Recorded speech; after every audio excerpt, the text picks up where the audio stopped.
Greetings and salutations. And here is an interesting clip from Fox News. Tucker Carlson showing some footage relating to January the 6th when the Senate was raided by a rioting crowd. So, without further ado, let's have a look. Good evening and welcome to Tucker Carlson Tonight. Last night we aired video from surveillance cameras on Capitol Hill. That video was recorded 26 months to the day before, January 6, 2021. And for 26 months, that footage was held from the American public. The January 6th committee made certain.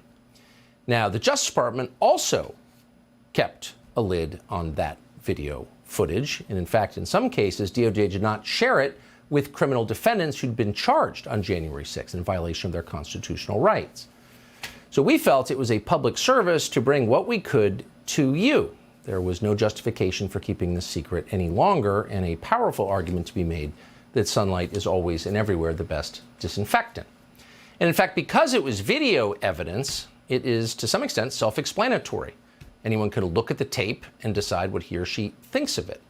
So the tape we showed last night indicated very clearly that Capitol Hill police, in some cases, escorted protesters through the Capitol as if they were giving a tour. They did that with Jacob Chansley, the so-called QAnon shaman.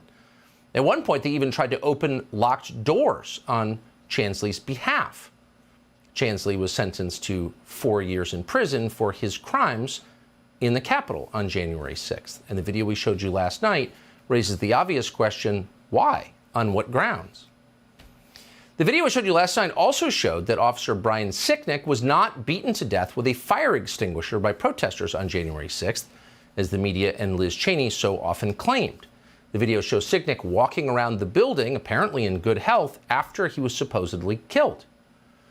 We showed you that video. You can make of it what you will. We also showed you video that proves Ray Epps, the mysterious protester who encouraged others to breach the Capitol, lied to the January 6th committee about where he was on that day. But for some reason, the committee protected him anyway. He was not considered an insurrectionist. He was their ally.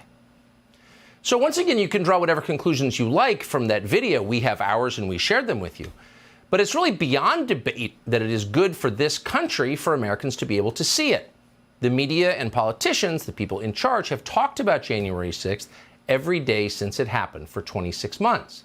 And so at some point, the evidence should be presented to the public. In free countries, governments do not lie about protests as a pretext to gain more power for themselves.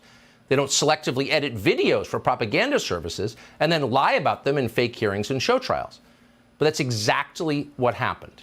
And every member of Congress should ask why that happened.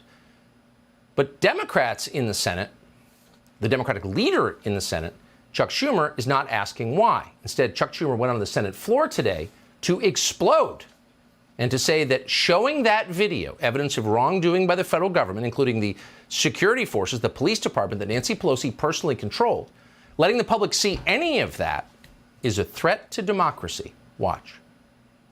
Last night, millions of Americans tuned in to one of the most shameful hours we have ever seen on cable television. Fox News host Tucker Carlson ran a lengthy segment last night arguing the January 6th Capitol attack was not a violent insurrection. I don't think I've ever seen a primetime cable news anchor manipulate his viewers the way Mr. Carlson did last night. I don't think I've ever seen an anchor treat the American people and American democracy with such disdain. There's nothing that shameful that has ever appeared on American television in the history of the medium. And so, on the basis of that, the self-evident outrage of showing the public video that it paid for and has a right to see, Chuck Schumer called for the censorship of that video. Any information, and he did not dispute that it was accurate, that damages a storyline his party constructed and used must be squelched. And Schumer was explicit on that point. Because that video contradicted lies told by the Democratic Party, Liz Cheney and Adam Kinzinger, Chuck Schumer demanded that our bosses pull this show off the air. He's going to come back tonight with another segment. Fox News should tell him not to. Fox News, Rupert Murdoch, tell Carlson not to run a second segment of lies. I urge Fox News to order Carlson to cease propagating the big lie on his network and to level with their viewers about the truth behind the efforts to mislead the public. Conduct like theirs is just asking for another January 6th to happen. It's a threat to democracy. Pull him off the air. A couple of obvious observations. You don't often see the Senate Majority Leader openly call for censorship on the floor of the Senate, as if that was totally normal and didn't contradict the spirit and the letter of the First Amendment, but of course it does. But what's really happening here, what you're seeing is hysteria, the overstatement, the crazed hyperbole, the red-in-the-face anger. What is that? Well, it's not outrage, of course, it's fear, it's panic. Those videos, which we did not retouch, which we brought to you after running everyone by the Capitol Police to make certain that we didn't imperil anybody, we told you that last night, those videos touch a nerve because they're a threat to the lies that Chuck Schumer has been telling for the last 26 months, and not just Chuck Schumer. We should also tell you that Chuck Schumer, the Senate Majority Leader, was joined in this outrage by the Senate Minority Leader, and that would be a Republican, Mitch McConnell. And they were joined by a cascade of other Republicans, Tom Tillis from North Carolina, Mitt Romney from Utah, all sharing the same outrage. And from this, we learn two things. One, you're getting close to what they really care about. And you have to ask yourself, why? Why is it so important that they would degrade themselves by telling such obvious lies and calling for censorship? Why? What are they trying to protect? That might be worth exploring, and we plan to. And the second thing that we learned from this is that they're on the same side. The Senate Majority Leader joins the Senate Minority Leader. Tom Tillis, Mitt Romney. They're all on the same side. So it's actually not about left and right. It's not about Republican and Democrat. Here you have people with shared interests. The open borders people. The people like Mitch McConnell who are living in splendor on Chinese money.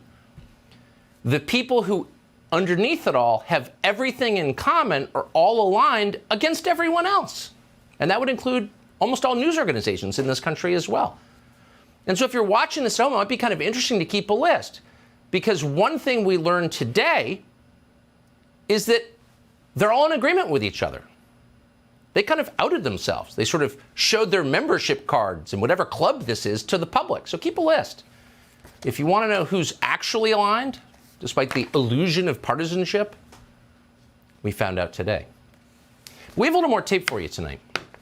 So if you take 3 steps back, you may notice that the one person, really, who was never blamed for anything that happened on January 6th was the very same person who was in charge of the police force, the Capitol Hill Police, that was charged with securing safety on January 6th. And that person was Nancy Pelosi. So if there was a security failure on January 6th, and demonstrably there was, that was probably Nancy Pelosi's fault. And after looking at thousands of hours of footage, we came to the conclusion that many others have reached, which is the Capitol Police were not prepared for what happened. And that's fascinating when you think about it, because there was ample warning. The federal intel and law enforcement agencies knew perfectly well there could be a massive disturbance at the Capitol. But the frontline officers on duty that day didn't know.